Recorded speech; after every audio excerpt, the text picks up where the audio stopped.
In episode 9, you get backstory on the relationship between Vicious and Fearless. Both of them are working their way up in the syndicate. They're working for a guy named Stax who runs the fish market. He lets them know that there's an important meeting going on with the Neptune cartel, and they want to send Vicious and Fearless to go take care of it. It rains diamonds on Neptune, and the syndicate wants a piece of it. Although Vicious doesn't want to deal with those, quote, scumbags. Doesn't matter, though. Vicious isn't a capo, so he's going to have to go and broker the deal with a guy named Kaching.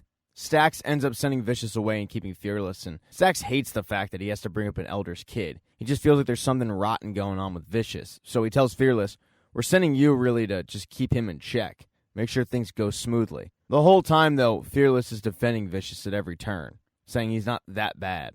When Fearless ends up meeting back up with Vicious, Vicious is pumped because he feels like he's finally getting the respect that he deserves. He tells Fearless the syndicate will be mine one day. You know that, right? And Fearless says, "I do, and I'm happy for you." But Vicious corrects him and says, "Happy for us, because where I go, you go, brother." They then get interrupted when a new girl comes up on stage at Anna's, and her name's Julia. She wasn't even supposed to sing that night, but the singer got cold feet, got sick, so they threw Julia up on stage, and she shines. And Vicious is definitely smitten.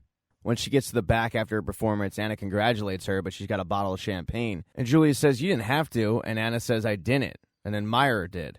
"I brought it despite my better judgment, because he's syndicate." And of course, that admirer is Vicious. The two start dating, and Fearless is happy for his friend that he found somebody. But of course, on dates, Vicious is telling her about Fearless, and she likes the guy. He's way funnier than Vicious. They end up getting called to a meeting at the fish market, where Stax tells them that it's time for the Neptune cartel meeting. The cartel, though, does have some rules for the meeting, and that's no weapons. So that's going to force these two to go in unarmed. And Fearless is fine with it, but Vicious is not. They go to meet with the Neptune cartel, but Vicious doesn't follow Stax's orders. He brings a gun, and Fearless knows it, so he grabs it beforehand. After all, he's there to keep things in check. And the meeting with Kaching does not go well. Vicious feels like he got insulted by Kaching, and he tries to cut off his hand. He tells Stax, "He insulted me, and more importantly, he insulted the syndicate." But Stax says, "You idiot. Did you think this was just about diamonds?" "Oh, geez, you did, didn't you? This was about the syndicate getting a foothold in the outer planets."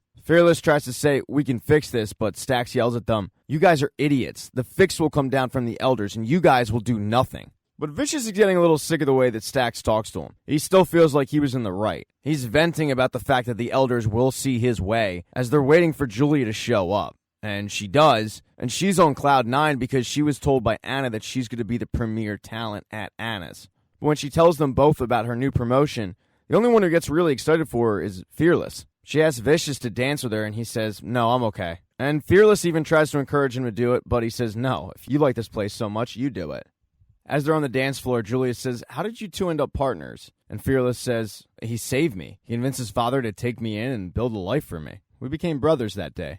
They then start dancing it up, but they definitely share a moment that's caught on camera. After a few hours in the bar, everybody seems to be having a better time, including Vicious. But as they're driving around, Vicious ends up noticing Kaching on the street and tracks him down into an alley at the behest of Fearless.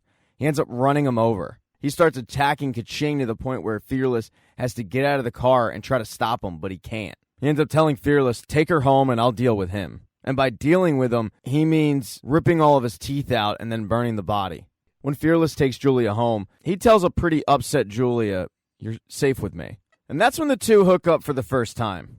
During pillow talk, he tells Julia, "All my life, I tried to feel nothing, because that means that I don't have anything to lose. But right now, all I'm afraid of is losing you." He ends up having to leave Julia because he gets a phone call from Stax, and Stax has found out about what happened to Kaching.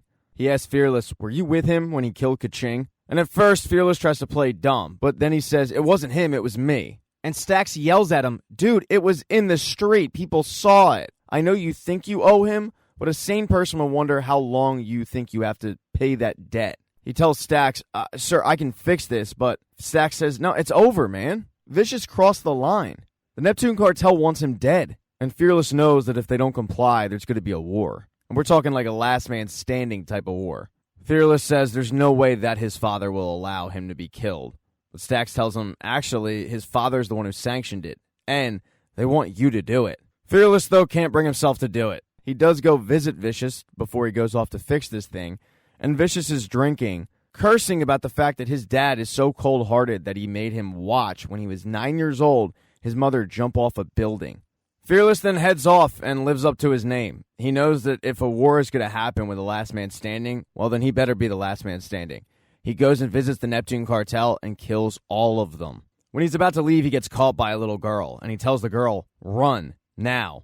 He's got a stern rule not to kill women or children. It's a rule that Vicious always gave him crap for because these people could eventually identify him. So at the last minute, he hears Vicious's voice tell him that, and he ends up shooting the gun and killing her. It's at that moment that he knows he's got to get out of the syndicate. He can't keep doing this. He goes and visits Julia, and he tells her that he's leaving that night, but he wants her to run away with him. At first, she says that she can't because Vicious will continue to track them down, Fearless the whole time saying that he'll keep him safe.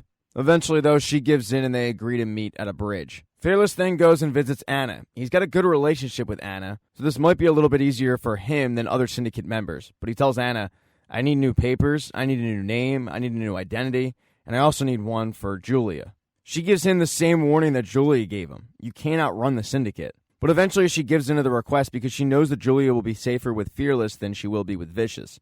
And Vicious is back in his penthouse apartment, passed out. He gets woken up by his father, who is disappointed in him, which isn't a real surprise. Seems like it's kind of a trend with him in his life. At first, though, his dad says, "I've come to congratulate you. What you and Fearless did to the Neptune cartel, that's not even possible. I'm proud of you."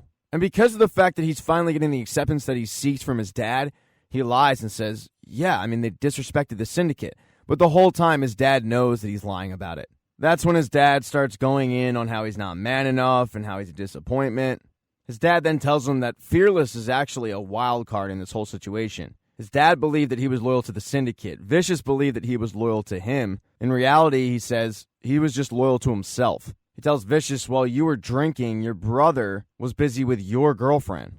Vicious says he wouldn't, but his dad says, "Oh, he did. Papers were processed. They're not just running around on you, they're running away from you." Vicious asks his dad, "Where are they?" And his dad tells him, "If you want to be a capo, capos don't ask questions. They find answers." So Vicious goes to find some answers, storming into Anna's with a katana and demanding to know where Fearless is taking Julia.